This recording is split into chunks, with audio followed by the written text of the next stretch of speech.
आपने अक्सर देखा होगा कि जब सड़कों का निर्माण किया जाता है तो उसमें भारी मात्रा में डामर मिलाया जाता है, जिससे रोड मजबूत और टिकाऊ बनती है।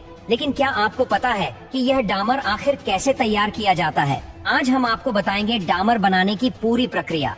डामर को बनाने के लिए सबसे पहले कठोर कोयले को एक एयर टाइट कंटेनर में डालकर इसे 450 डिग्री के तापमान पर पिघलाया जाता है, और जब इस प्रक्रिया से उत्पन्न गैस और बांस के मिश्रण को ठंडा किया जाता है तो यह कोयला, गैस, अमोनिया और एक काला गंध युक्त गाढ़ा और चिपचिपा पदार्थ पैदा करता है, जो कि डामर होता है, जिसका इस्तेमाल रोड बनाने में किया जाता है। दोस्तों, क्या आपको यह पता है कि प्लेन की रफ्तार लैंड करते समय 250 से लेकर 300 किलोमीटर प्रति घंटे की होती है?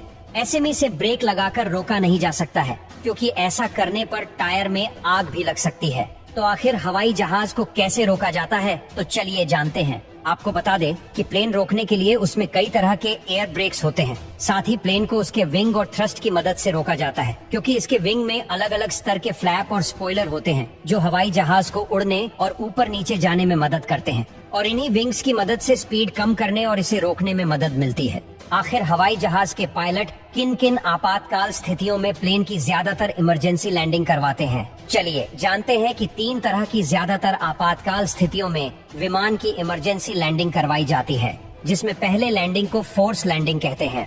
आमतौर पर यह इंजन के फेल हो जाने पर किया जाता है। वही दूसरी प्रिकॉशन लैंडिंग यानी एहतियाती लैंडिंग कहा जाता है। इसमें विमान के उड़ान के दौरान आग लगने की संभावना होती है, इसीलिए जोखिम न लेते हुए विमान को इमरजेंसी लैंडिंग कराई जाती है। यह लैंडिंग ज्यादातर ईंधन की कमी, मौसम की खराबी और किसी की तबीयत बिगड़ जाने पर की जाती है।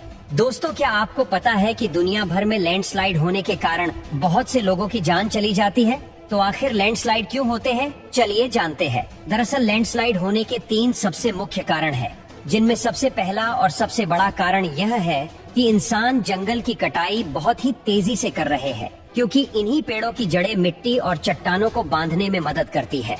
हालांकि पेड़ों की जब कटाई की जाती है तो उनकी पकड़ ढीली हो जाती है। और दूसरा कारण, भूकंप आने से भी लैंडस्लाइड देखने को मिलता है। और तीसरा कारण यह है कि जब किसी इलाके में बहुत ही ज्यादा बारिश होती है तो वहाँ की मिट्टी खिसकने से भी लैंडस्लाइड देखने को मिलता है। क्या आपको पता है कि रेल की पटरियों पर बिछे पत्थर को 10 सालों में एक बार बदला जाता है, जिसे पहले इसे मजदूरों द्वारा बदला जाता था, जिसमें काफी ज्यादा समय लगता था, जिस कारण समय की बर्बादी होती थी। पर इसी समय को बचाने के लिए फिर DCM यानी मशीन का आविष्कार हुआ, जो कुछ ही घंटों में कई किलोमीटर दूर तक के पत्थर को बदल देता है।